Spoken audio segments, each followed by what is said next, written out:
घूंघट एक कहानी। अरे रानी, ओ रानी, सो रही हो क्या अभी तक? रानी की जेठानी जोर जोर से चिल्ला रही थी घर के आंगन में खड़े होकर, यानी रानी में। तभी मैं भागती हुई अपने कमरे से निकली और बोली, दीदी आ गई मैं। जेठानी बोली, रानी तुम्हारा नाम रानी है, तुम रानी नहीं हो। मैंने तुम्हें रात में ही समझाया था कि सुबह को जल्दी उठ जाना तुम्हारी मुंह दिखाई की रस्म है।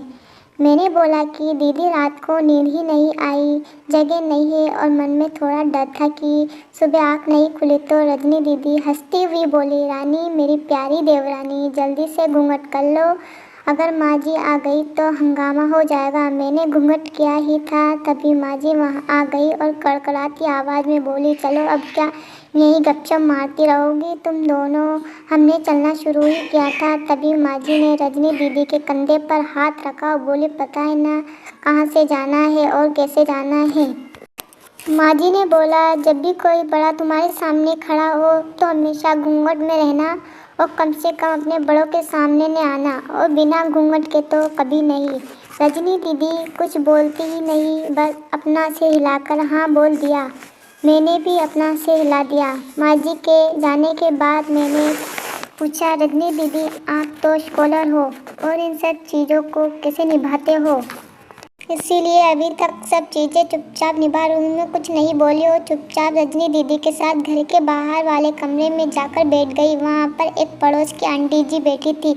वो बोली कि ये कैसे बहू आई है, ससुर जी सामने खड़े हैं और ये यहाँ बैठी है, मुझे कुछ समझ ही नहीं आया। मतलब रजनी दीदी बोली कि आंटी जी अभी नई बहू है, यहाँ के रीति रिवाज सीखने में थोड़ा समय लगेगा। रजनी दीदी मुझे वहाँ से उठाकर मेरे कमरे में छोड़ गई।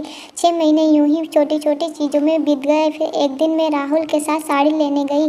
राहुल का फ़ोन आया और वो दुकान से बाहर बात करने चला गया। साड़ी की दुकान पर मैं बेधड़क होकर साड़ियाँ देख रही थी। तभी साथ में बैठे हुए अंकल जी एक हाथ से एक बार, फिर 2 बार, फिर 3 बार मैंने साड़ी वाले भैया से बोला, भैया इन अंकल जी को पानी दे दो, बहुत खांसी हो रही है इन्हें। अंकल जी भड़क उठे और बोले, क्या बदतमीज लड़के है ये, कुछ शर्म लिहाज है या नहीं इसे? दुकान पर हंगामा देख राहुल बाहर से भागकर अंदर आया और अंदर आते ही अंकल जी के पर पैर छुए कर बोले, मामा जी आप यहाँ? मैं घबरा के दुकान से बाहर निकाल आई, एक लंबा घूंघट कर गाड़ी में बैठ गई। राहुल बाहर आया और गाड़ी में बैठकर गाड़ी बहुत तेज़ चलाने लगा। मैंने धीमी आवाज़ में बोला, गाड़ी बहुत तेज़ चला रहे हो, कहीं एक्सीडेंट ना हो जाए। हम पर घर पहुँचते ही तभी माँ जी जोर जोर से चिल्लाते हुए बाहर आई, देखो आ गई है रानी साहिबा, खानदान की इज्जत मिट्टी में मिलाकर। तभी रजनी दीदी आई और बोली, माँ जी मेरे शादी को 6 साल हो गए, मैं अभी तक मामा जी को नहीं जानती, ये कैसे जानेगी? माँ जी जोर से चिल्लाई, देखो कैसे चप्पड़ चप्पड़ जबान चल रही है इस रजनी की। कभी राहुल सबकी बात काटते हुए बोले कि माँ ये दोनों सही बोल रही है, अगर ये हमेशा घूंघट करके रहती है तो